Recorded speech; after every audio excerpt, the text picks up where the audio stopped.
Bienvenue à Nice pour l'arrivée de la troisième étape de The Ocean Race Europe. Une troisième étape remportée comme les deux précédentes par Biotherm et son équipage. Son équipage, dirigé par le skipper Paul Meillat, est composé, comme toutes les autres équipes de la compétition, d'au moins une femme. On a rencontré Amélie Grassi, 31 ans, et déjà un rouage précieux de l'équipage Biotherm. On se déchausse ? C'est mieux de se déchausser, il y a l'équipe technique qui prend soin du bateau, on va éviter de tout salir en passant.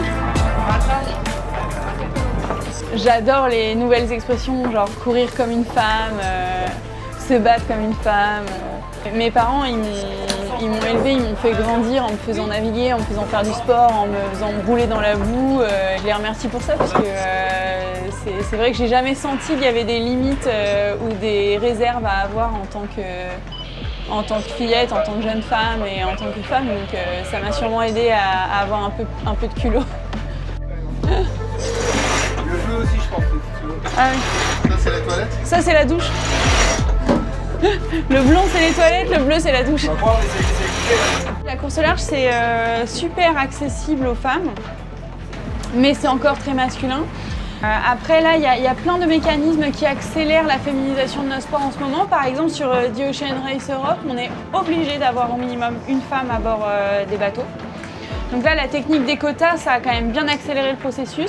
On n'aime pas. Moi, j'aime bien les quotas parce qu'en fait, ça crée des opportunités quand même. Tu montes en compétences et tu peux ensuite être embauché même quand il n'y a pas de quotas.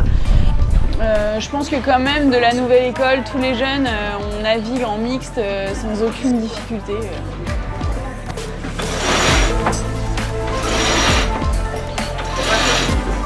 C'est bientôt fini. Ça fait des bruits d'ambiance. Je pense qu'il faut dire qu'il y a quand même une façon féminine de pratiquer notre sport, mais qui serait peut-être même pas une façon féminine, qui serait une façon qui va pouvoir s'adapter aussi à des profils d'hommes qui vont être plus vieux et qui vont avoir moins la caisse, ou à des hommes qui vont avoir un plus petit gabarit. En fait, on peut beaucoup adapter le bateau et les manœuvres à notre gabarit. On se sert de winch, de colonnes et de plein d'éléments techniques qui nous permettent de démultiplier les efforts, de les rendre accessibles à n'importe qui. Et après, il y a aussi dans la réalisation des techniques bourrines en forçant et des techniques où tu sais que tu n'as pas la force et donc tu réfléchis. D'avoir quelqu'un qui est capable de bourriner de temps en temps, ça aide quand même.